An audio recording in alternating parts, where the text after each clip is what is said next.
Hey everyone, this is Stacia, and we're going to continue our study on Harry Pilsbury, the great Harry Pilsbury he was of the United States, and we are in the middle of game number 2.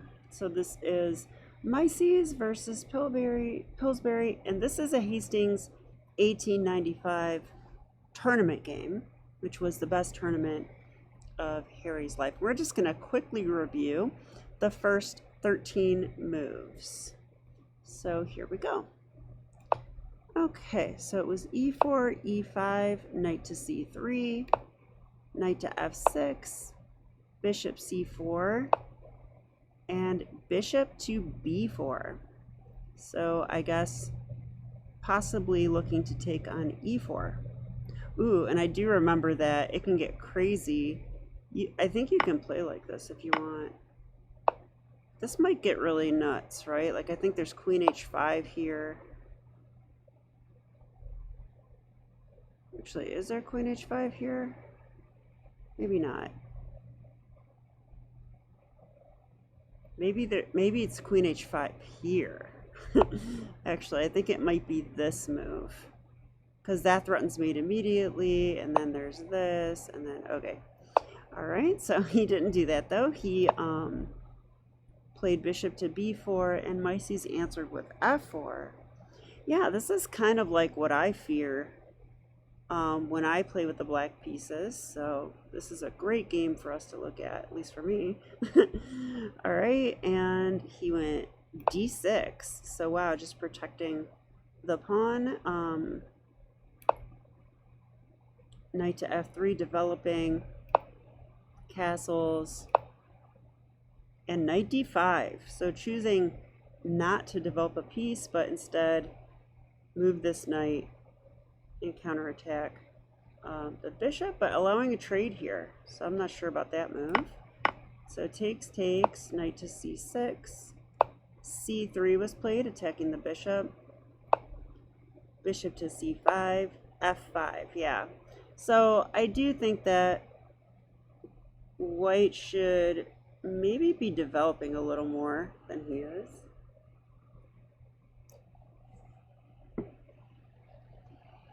But okay, sometimes this move can be good, but I'm not so sure about it here. Knight to e7, bishop b3, d5. So Pillsbury looks like he's playing a very principled move here, attacking in the center and doing a pawn break when the white king is still in the center and the black king is castled. So I like that move. d4 was played. Wow, striking back, I guess. E takes d4. f6 thrown in by white. And g takes f6 by Pillsbury. Knight takes d4. And this is where we left off, I do believe. So, okay. So white just captured on d4. I want to get my bearings here. They took a pawn, right? Yeah, they just took a pawn. But they're taking back, or yeah, they are, because f6 was actually an intermezzo. So here, yeah, I don't know about that move. Okay, and so I guess if you are new to this series, this is not meant to be a quick recap of the game. This is meant to be a study, okay? We are going to dive deep into the games of Harry Pilsbury, and the idea is that we are going to, look at the position and decide what we would play, and then see what Pillsbury played. Okay, and I probably will be keeping the engine off, I do believe, unless I get really confused. Okay, so after knight to d4, what would I play here? Well, what would I play here? Well, I'm seeing that this is covered, so we don't really have to worry about that check. And I think, if we do nothing, probably white will castle, but they might be thinking about castling that way and then pawn storming us. Also, we probably should keep an eye on this pawn. This is attacked twice, but defended twice.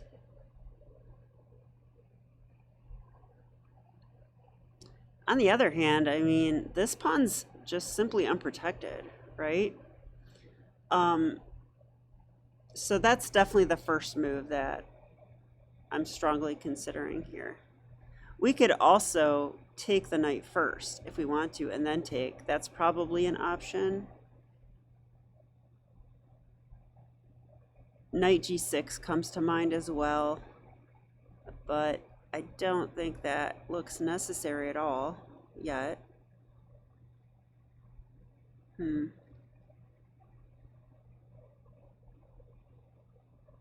Okay, so I'm just wondering if we do take this.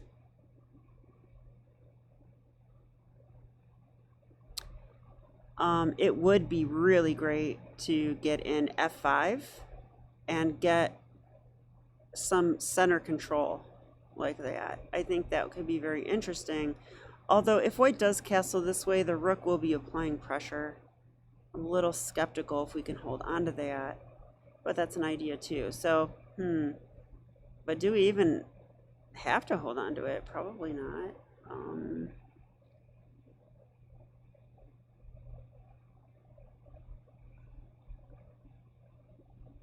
Yeah, I don't see any real better options here. I mean, I guess it's also possible to play something like c6, but I'm not sure what we're really getting from that. So, a little scared of this knight. Where might he go? I don't know. Nowhere that great, right? Like nowhere that great. And here's protected. And if here, yeah, that's probably the best route for the knight. But you know, if he starts that, we have knight g6 covering. So I'm gonna say d takes e4. And okay, that is what was played. Okay, so Pillsbury played here, and then let's see what white did. Oh wow, I did not see this move, so this should wake me up a little bit. Bishop h6 is what Mieses played. So he's developing the bishop, which attacks the rook. And you know, if we're not careful, this queen could be coming in as well. I'm not sure how dangerous this is. But, you know, castles with the rook on f1.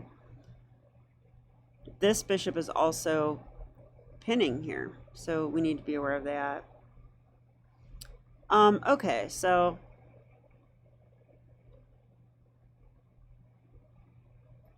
I really doubt we're going to sack the exchange here. So rook e8 looks like the move.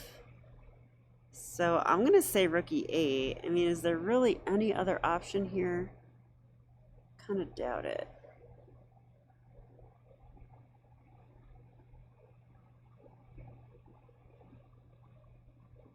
Maybe there's this, but I'm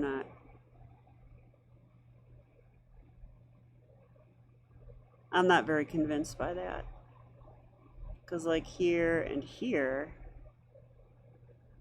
we could throw in check, but what is that? We're still losing material here, so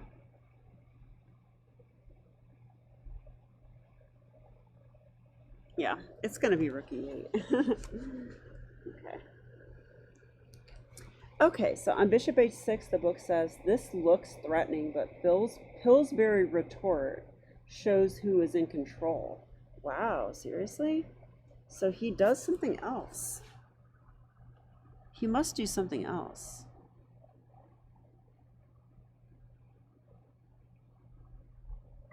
But what? I didn't look yet. I really am curious. Pillsbury's retort shows who's in control. So is he going to sack the exchange?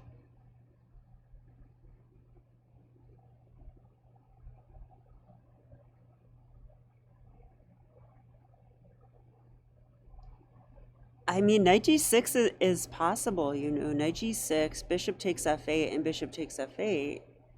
And black does have two bishops. And black has what? 1, 2, 3, 4, 5, 6, 7 pawns, and white has 5 pawns? Wow, it might be possible to do this.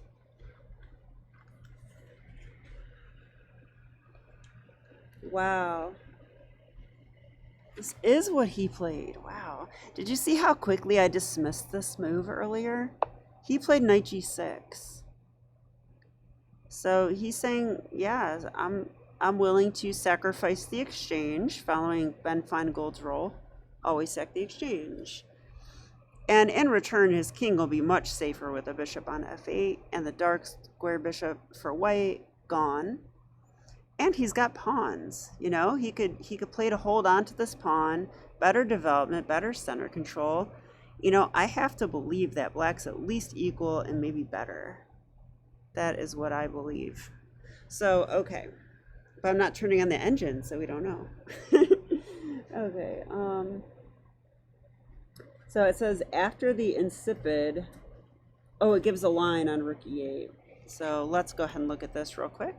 They said after the insipid rook e8, queen h5, knight g6, castles. It says white really would have chances for attack. Yeah, I guess that's kind of what I was thinking too. So seems like I did understand that at least. But wow. I wonder if this is the best move according to the engine. I'm sorry, you guys, I have to look.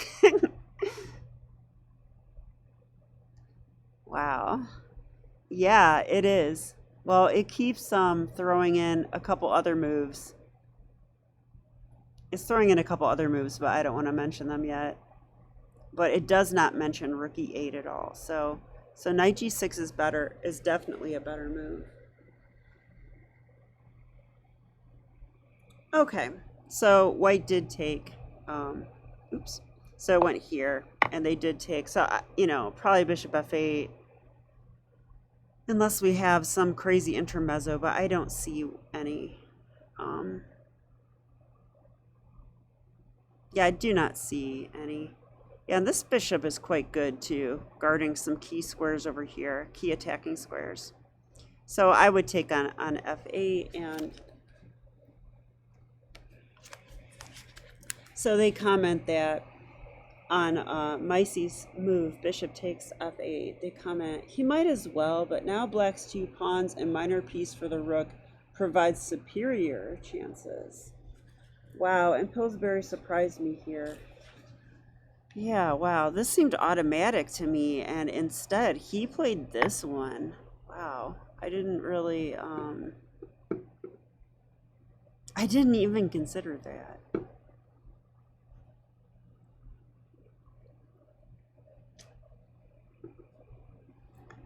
I did not consider that at all. But you know what? This makes way more sense. Because this bishop is good here. It's active. And if we look at our pieces that need to come out, we've got this bishop and this rook. And this rook is not going to want to be behind any of these pawns. It's going to want to come out. So this move is actually helping this rook. So I do like that. I think that's a great move. So okay, let's see what Mieses did.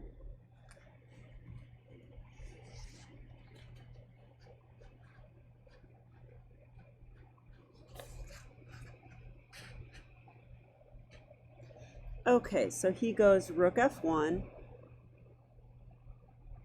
because it says after castles, black would continue strongly with f5 followed by queen h6 and a big attack. So if castles, f5 and then follow up with this and have a big attack. Wow, really? Yeah, maybe. Wow, the tides have turned. Sacrificing the exchange was pretty awesome. Okay, but instead of castles, white actually went rook f1.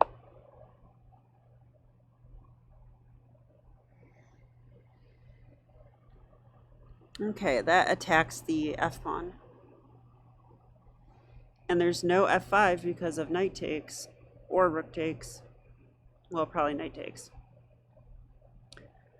And let's not forget this is still pinned, so we need to be mindful of that. If we ever move this, that knight is actually hanging, so we need to be aware of that, but it doesn't mean anything just yet. So, okay.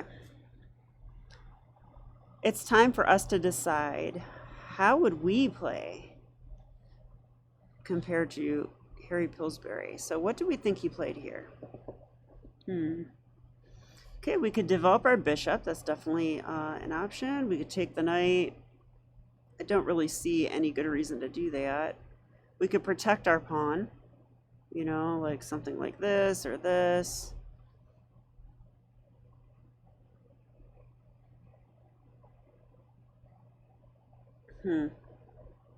No other real way to protect it. Maybe queen h6 is a move because it does counterattack.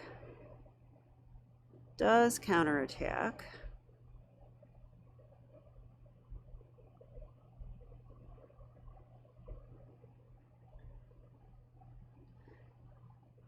Yeah, I mean, if they actually took our pawn on f6 and we took here,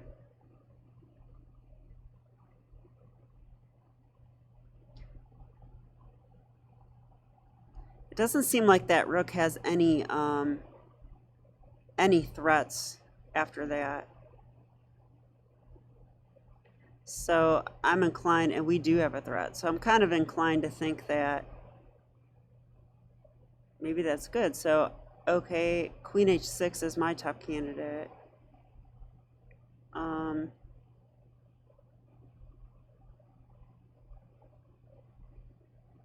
Would I protect that pawn in a real game? I might. I don't know.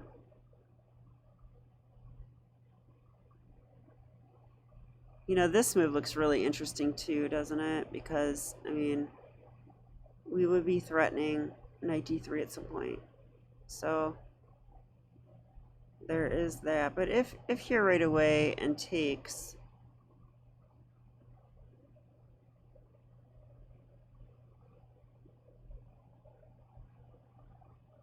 yeah, I don't know. All right, I'm gonna go queen h6, and let's see. Yeah, queen h6 is the move.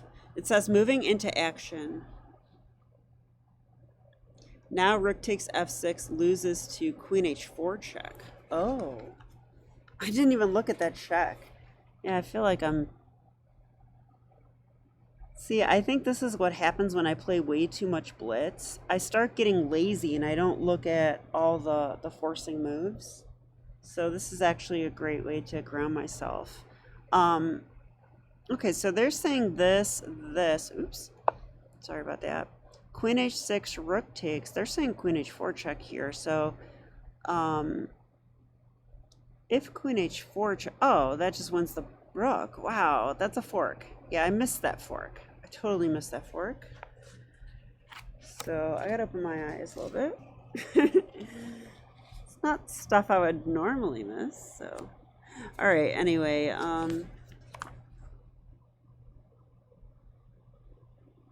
well, the rook would come back to f2, but that has to be good because then rook, maybe queen takes h2 or something. Alrighty. So white played queen e2. So after this, queen e2. So that move attacks our pawn and gets ready to castle. Does it do anything else?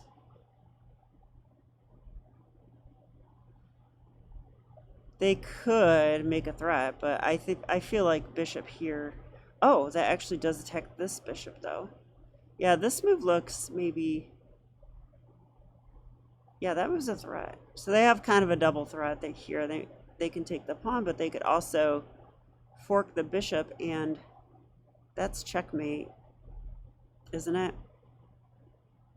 Yeah, it is, because the king would go here and then queen g8 mate. So we're gonna have to do something about queen c4, I think. So what do we want to do?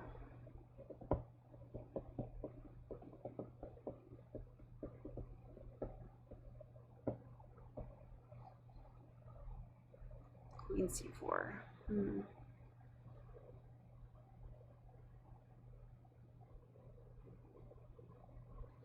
I definitely feel like it's time to get our light square bishop into action, but I'm not exactly sure what to do with it. So, but we could also move the dark square bishop. That's another way to deal with this.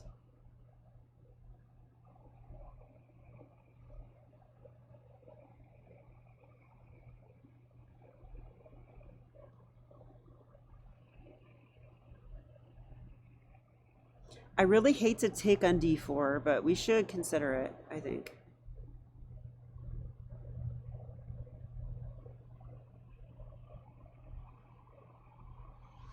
I don't know though, because is queen c4 still an intermezzo? Like if we take here and they go queen c4, I mean, they're still threatening this like mating idea, right? So maybe takes queen c4. Maybe then we do have bishop e6. So they could play queen takes d4 there.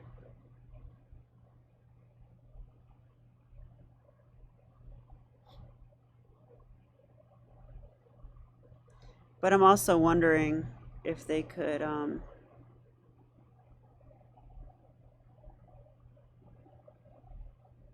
no, they would have to do that. So then that attacks the pawn again. Okay.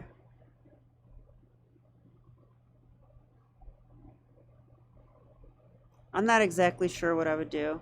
I mean, if here, this is possible though, you know what I mean? So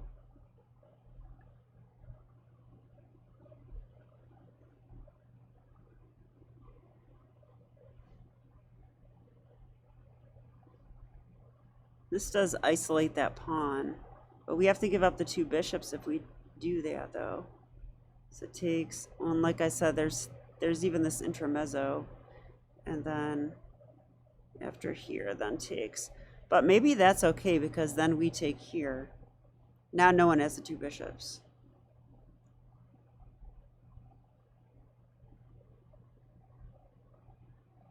Huh. Okay. Well, let's see what Pillsbury did. Okay, he did play bishop takes d4. So removing the well-posted knight in order to follow up with f5. Oh, f5 was his idea. See, and I was just focused on developing. But I assume he takes back. Let's see. Yeah, cd and f5. Yeah, that makes a lot of sense because it saves the pawn on f6, you know? And it also saves the pawn on e4. And it stopped the whole queen c4 thing. So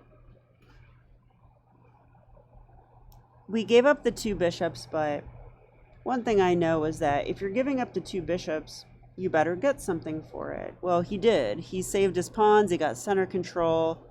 So even though he's down the exchange, it looks like the pawns are full compensation. Okay, I think probably Mieses castle. Let's see what he did.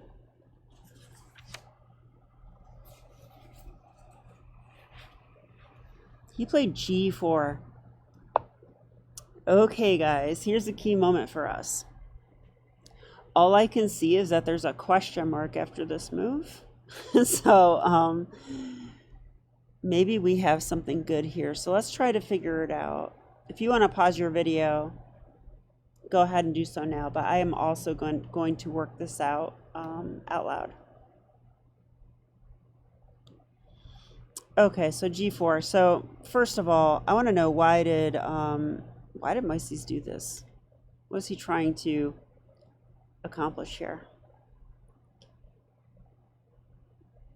I mean, I guess the threat is to take on F5, I guess. I guess that's the threat. It's basically a pawn break.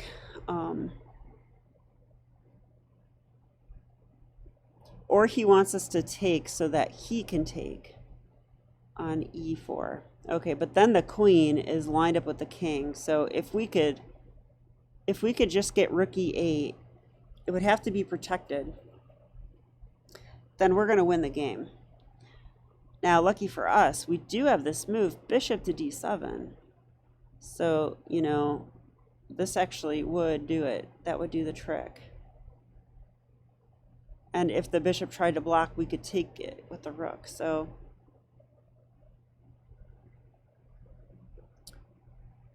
taking on G4 looks pretty interesting. But he might, yeah, it does look interesting. You can't even take back. And taking on E4 looks risky.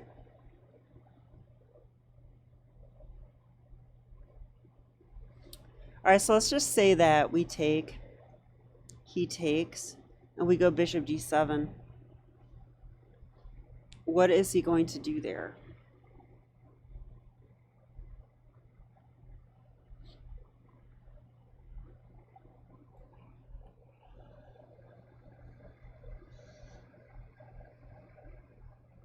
We always have to look at sacrifices. Take, but I don't see too much, I don't think.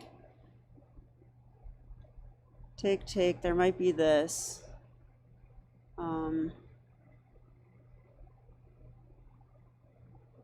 But I'm just not buying it. Here, check. We can block with a knight. I really don't know if I buy this. I guess there would be this, possibly. Gotta be a little careful.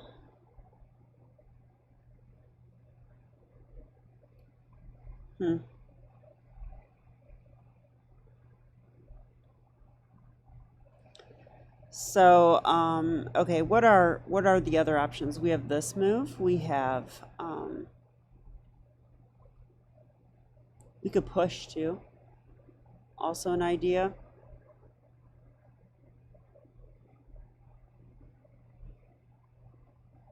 We could play check. Check is definitely an option.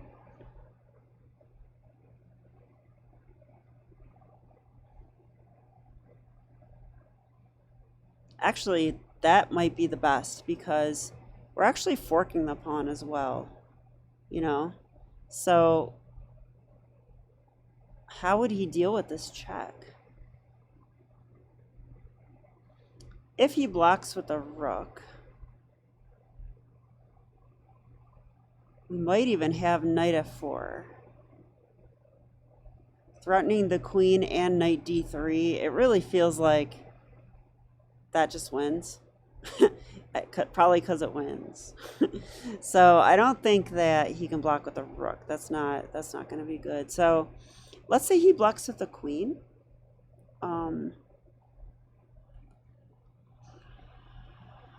If he blocks with the queen,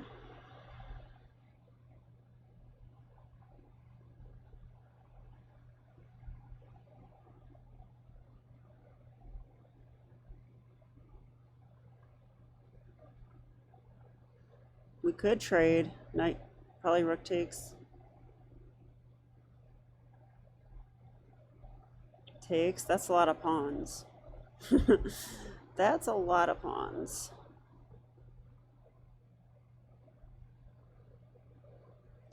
So I think queen h4 is what I would play, definitely. Queen h4 check. So let's see what he did.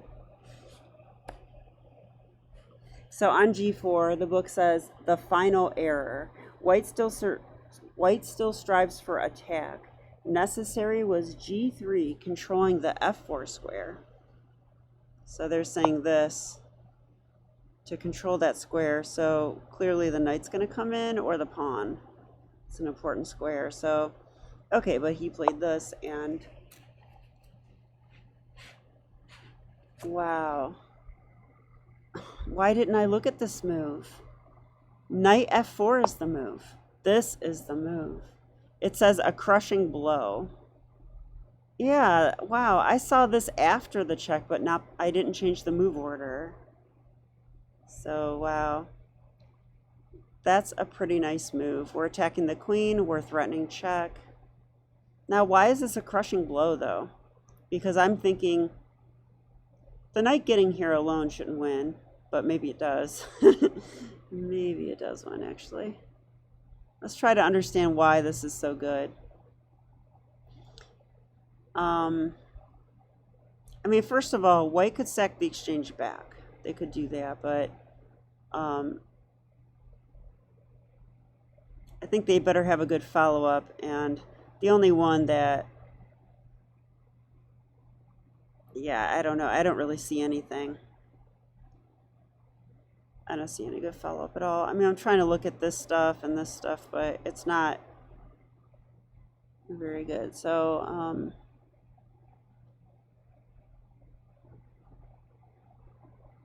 so don't step here because that's a fork. And where are they going to put the queen?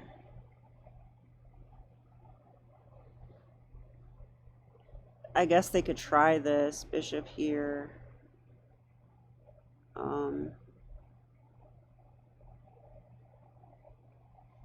Takes, but then check.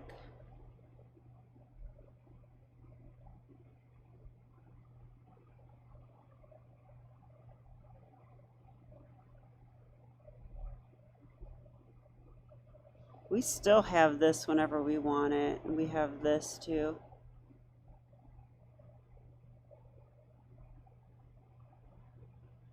Wow, okay. I'm going to turn on the engine because I definitely want to see. I'm really curious, was queen h4 check also good, or is knight f4 way better? So, turns out knight f4 is the best move. f4 is winning, and knight h4 is also good. It's not listing this move because after, this is still good for black. So this is very losing after knight f4, like I said, but this king d2 is the best move, and also queen f2. And black's still better there, but not as much. So, interesting. Yeah, like those lines were more like almost -2, but knight f4 right away is -4. Okay, the engine's going off. So let's see what happened here. Queen c4 was played.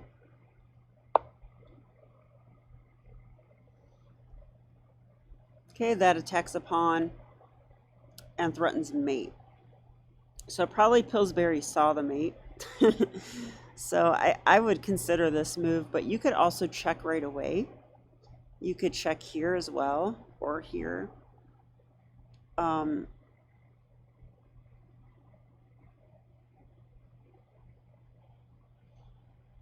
If we do check here, where's that king going? That's an excellent question. If he steps here, we win the queen. So that's not going to be good. And if he steps here, you know, that's illegal. So where is he going? He can't go here, that's illegal. And if he goes here, I feel like there must be something, right? Well, there's definitely queen h2.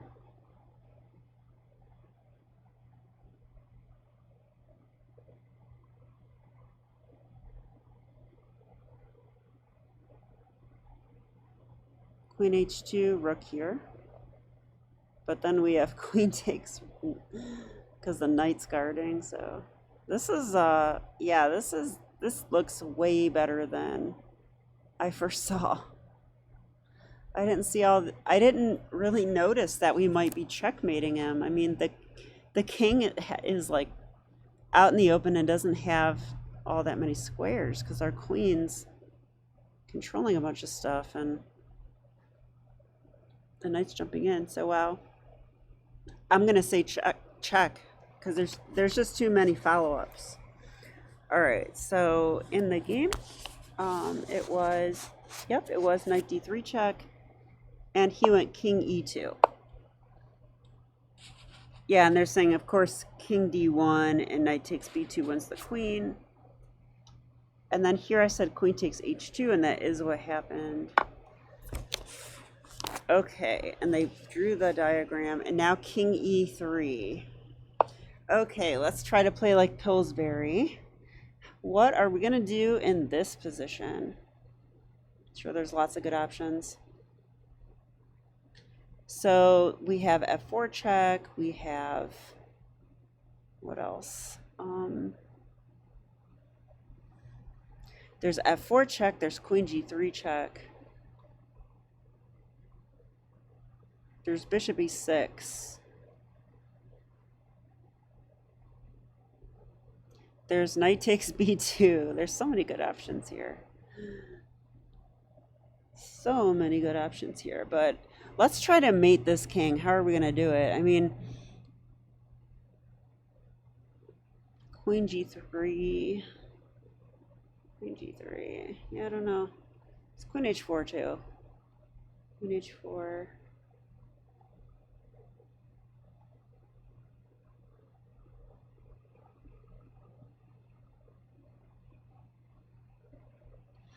f4 check allows king takes e4, but maybe we can't allow it. Gotta look at that.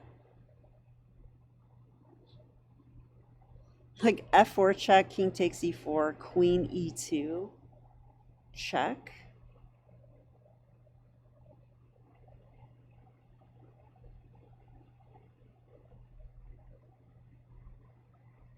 Wow, yeah. So I'll show that position just with the arrows though. We want to actually try to envision things. So I'm actually really liking this move because he's basically got nowhere to go. I guess he could sack the rook. That is one thing that we'll have to look at. Also, we shouldn't forget that if we have to keep checking, otherwise we get mated, so don't do that. But check here. I was thinking maybe this. Queen check. And then what? I mean, there's not many squares. There's only this, right? That's it. And then this should do the trick, I would think. So yeah, that might be mate.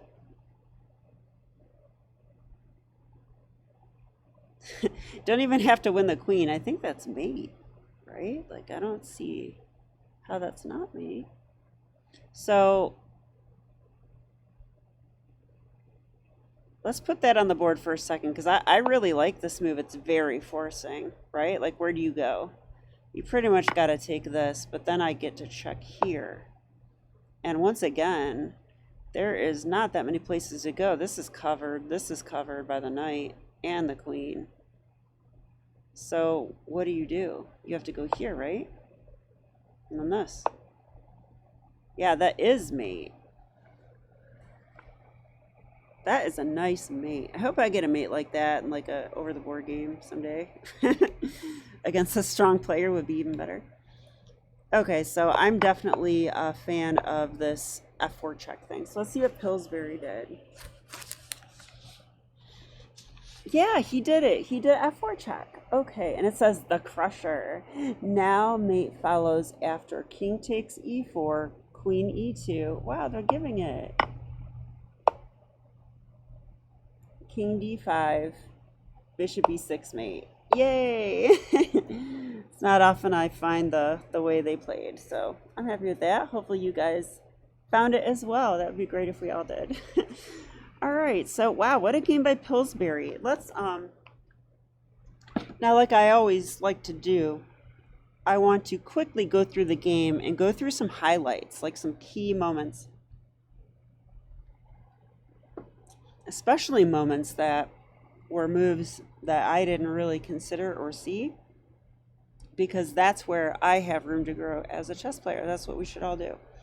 So, okay, let's see. Yeah, this opening, I don't play this move. It's not my repertoire, this bishop b4 thing. And I barely understand what's going on here.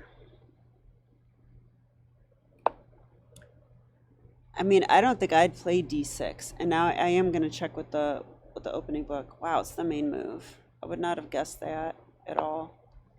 So, knight f3, castles. This is all theory. Actually, there's only 3 games in the database at this point. But this knight move was not all that great. So Pillsbury correctly got a lead in development.